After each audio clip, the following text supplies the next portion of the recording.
Hi guys, welcome to another week of Total Football. Just me to wrap up the Confederations Cup for this week. Played pretty well against Mexico. They were good for quite long periods of that game, especially in the first half. Took a 1-0 lead into half time, but unfortunately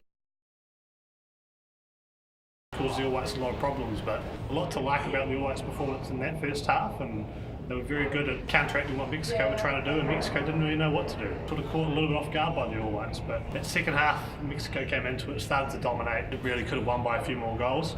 But at the same time, the All Whites, they've hit the post as well, and Brian Thomas has played very well again, and yeah, he's hit the crossbar and could easily have been 2-2 at the end, so that's football, I suppose. And great to hear what you guys think of that game, especially because that was probably the best of their whole tournament. And the Portugal game, while it was 4-0 on the score sheet, you've also, it wasn't the worst of performances. They were down 2-0 and then pushed players on and it blew out to 4-0.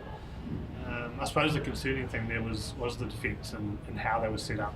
They were set up with a back three and a back five, and was it really working? Did it really work against a good team like that?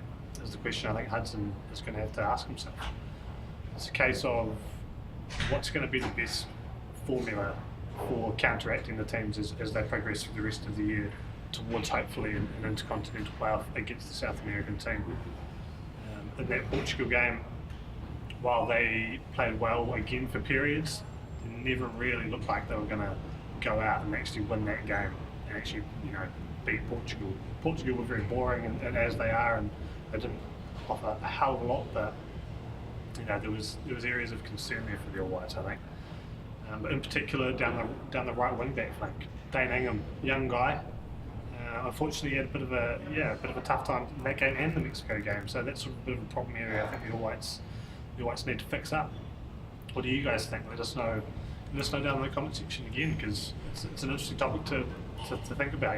Who are these people who are going to sort of fill these problem positions? Who's your left wing back? Who's your right wing back? Who are the centre backs going to be? Hopefully Winston Reid's back later in the year, but who partners him? Did you think Andrew Durante was good enough to continue to start there? Did you think maybe Timmy Stamopoulos should come in? Hard name to say, but good player. And then you've got the likes of Michael Boxall. Is he going to be starting at that right centre back position, or does Durante shift out there and you have Winston Reid in the middle? I think Tommy Smith's a lock at left centre back, although no one's position is really safe in that back three once Winston Reid comes back. And we've got to sort of probably take a moment to look at Anthony Hudson's comments in the post match as well. He went on radio live and talked to Andrew Gordy and Jim Kays and made some interesting comments about how he perceived the media's reaction to their performances in Russia. He said that it was what he expected. He expected the media to react negatively towards the team. I'd completely disagree with that and say it wasn't negative at all. There's a difference between being negative and critiquing a performance.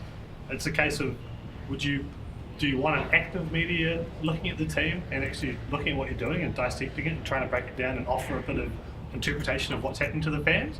Or do you just want people to repeat the most positive things of everything that you think has been positive about the team and spinning it the way you want it? It's really, that's the point that needs to be made. It's either we've got a passive media who just doesn't take much interest, repeats everything that Hudson says, and we just go from there.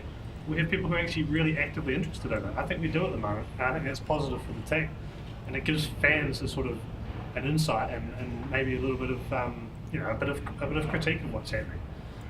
So in that regard, I pretty much disagreed with what Hudson said. If he wants to be a manager in England, as he appears to want to do, then he needs to be able to sort of accept those criticisms, accept critiques of the way he coaches and the way he plays, and just don't even engage with it if you don't agree with it. I suppose we move on now and we go to the Solomon Islands, and those are two games that the All Whites should definitely be winning. They should then progress on to the intercontinental playoff, which is they're going to either have Chile, Argentina or Ecuador, it looks at this point in time. So you look at what the Confederations Cup has done for them there. Yes, it's given them 3 solid games to work on their game and to prepare people for these high pressure environments. It's also given them questions that they need to probably answer against probably the Solomon Islands as they progress through. They should also have, hopefully, games in the October window when the A-League season starts as well, so that's another thing altogether. But I think, particularly, they need to figure out, is this the right shape for the team? They're putting a lot of reliance on the wing-backs, but these are all young players and probably not their best players.